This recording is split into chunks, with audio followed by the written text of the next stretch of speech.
Alright, so I've been wanting to make a video about this for a while. I have a little collection of Buescher C-Melodies here from the 1920s, and I'm going to talk about some of the differences and uniqueness of each horn, and just talk about the progression of some of the key designs and things that changed over the years, and we'll see some of the fun, unique qualities of some of these horns and some of the mysteries that are in some of these things that I wish I could take to the factory and ask some of the people that made these things, but unfortunately will be forever a mystery. So here we go. Alright, so the first horn that we have here, this one is a 1923 Series 2 True Tone. This one happens to be in the gold plated finish, and aside from the gold plate, it's pretty much a standard Buescher C-Melody. There's not really anything odd or unique about it other than the finish, and it's in really nice condition. You can see the palm keys. You know, this has the characteristics of all the older horns. Now, the one thing that I'll say that I don't have to show in any of the 4 C-Melodies I have in my collection is I don't have any that have the older style octave mechanism. So on these horns, this current one that I have here, this has basically what I call the more modern octave mechanism for Buescher.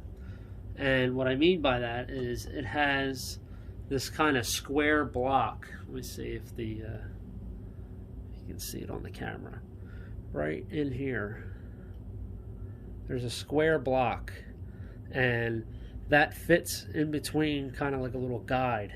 And that is the newer octave mechanism. They kind of kept that throughout the rest of the True Tone, and actually, you know, I think they kept it for most of their other horns after this model. So it's a nice, well-made octave mechanism, but I don't have any of the earlier ones to show. They used to have one that had multiple different linkages and pieces to it that wrapped around the body tube, and they were kind of a little bit more of a pain to set up. Not impossible, but just not as easy as these. It has your typical side keys for the Series 2. The side C is a little bit on the smaller side, and the way the key arm for that is, it kind of bends in at a 90-degree angle, and it's it kind of like the key, how do I say this? It's not really smooth there. It kind of has like where the key arm sticks out. So you really don't have a lot of space on the side C on these earlier ones. Now, one thing that is a big clue as to whether you have an earlier one or a later one with these horns, most of the Buescher C-Melodies, you know, the overwhelming majority of them, have a chromatic F sharp that is this style, meaning on the back of the body tube, just above the thumb rest, you have the pad for your chromatic F sharp, and that goes on there like this. That's how these operate. The later models, they did away with this design, and what they did was they put I call it like the rocker style chromatic F sharp. It rocks up and down right in this area here, and that's one of the differences you'll notice with like the Series 4 True Tone C-Melodies. But other than that, I don't think there really was much that ever changed with the right pinky keys. The left pinky keys on this are pretty standard material for the time period. Most Buescher C-Melodies will have the little pearl button, and you know, the 2-roller cluster, not the 4 rollers. You'll have no front F most of the time on these, and what else was I going to say? Oh yeah, for the octave mechanism again. One thing I noticed, the earlier design, you can tell right away where the high E, side E here, where that, it kind of, the key arm for this pad, it kind of wraps underneath the stack rod for the upper stack, and that's where that octave mechanism is attached to. On the earlier horns, it actually, the top stack rod stopped further down, and this key arm was just straight. It didn't loop underneath like that.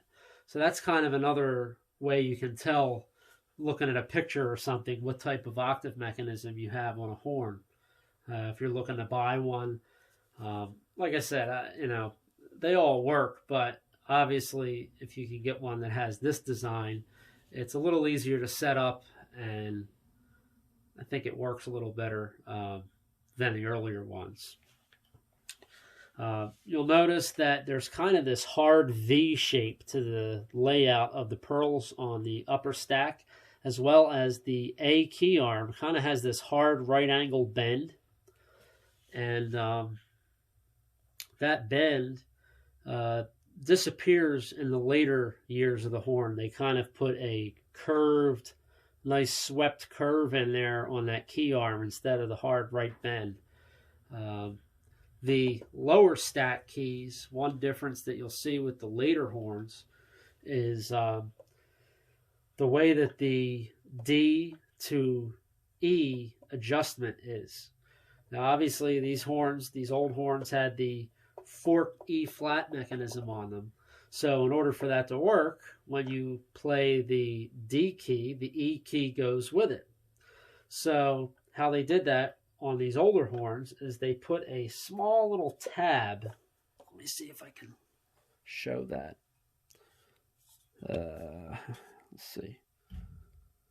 Right in there. See that little tab sticking out? That tab is how they adjusted it. You had a piece of felt under here, and that's how those two keys were adjusted together.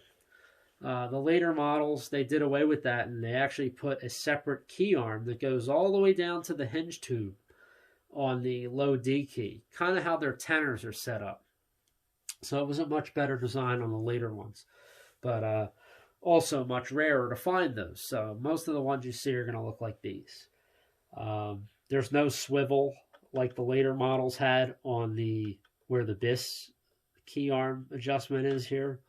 So that was something that changed. And also something that I noticed, the way that the key guards on your bell keys on these horns, the front two, I guess you could say, solder points where the key guards attach to the body, these two are actually further towards the center of the body tube on the bell here than on the later models. The later models, this attaches closer to the tone hole. And I think that was done just to allow for more space for the engraving. It didn't invade the engraving as much as the earlier ones like this do.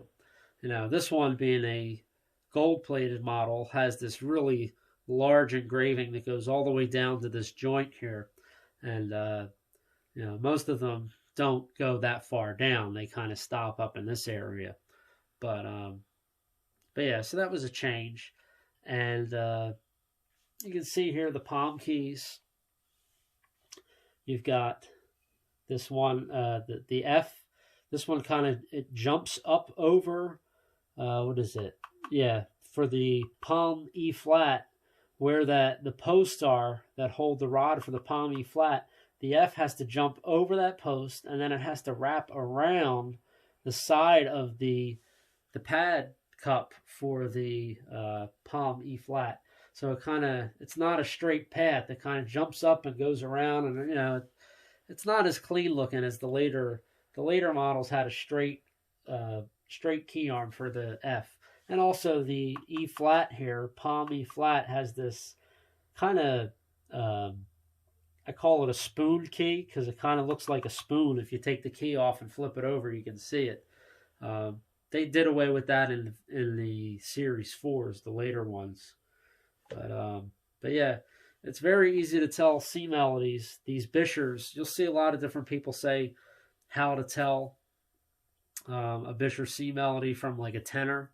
Um, most of the time, if you look for this guard on the back above the thumb rest, most of the time, the C-Melodies will have this, but the tenors will not. The tenors, it'll just be smooth above the thumb rest. However, if it's a late model C-Melody, it will also be smooth above the thumb rest. So you have to watch for that one. I find it easier when you look at the relationship of the bell to body brace and the top of the bell. If it was a tenor, it would kind of be more down in this area. There's a lot more bells sticking out on a tenor above that bell to body brace than there are on a C-Melody. And of course, another thing you can look for is the low C key on a C-Melody. For this is just talking about Bueschers. The angle of the key guard and the placement of this tone hole. Now, sometimes this is where this gets tricky. Sometimes these get bent around, so you can't always go by looking at this unless you just really have a good eye for it. You can tell. They kind of sit forward of the midpoint of the bow. The altos sat to the back, and the tenors kind of sit right on the midpoint of the bottom bow. So that's another thing you can look for when you're looking to, try to picture or try to decipher whether a picture is a C-Melody or a tenor. Now, obviously, the one clean-cut way to do it is to, if you're looking at a listing, ask the person to measure from the body, the top and the neck receiver to the bottom bow. The tenor, I forget the exact dimensions. I think these are like 24 inches or something like that, 25 inches. Well, actually, let me see. Get something to measure it. Yeah, it's about 24 inches if you take the end plug out. And the tenors, I believe, are like 28 or 29 inches, something like that. Maybe close to 30. Tenors are substantially longer. If you look at a C-Melody next to a tenor, you'll realize just how different the size is. These are kind of like a stretched out alto. The dimensions, diameter-wise, of the bore are close to an alto, just longer. Tenors are actually bigger around. So anyway, this is the Gold Plate 1923 Series 2 Buescher C-Melody. And that's the first one in the collection. Now we're going to move to the next horn.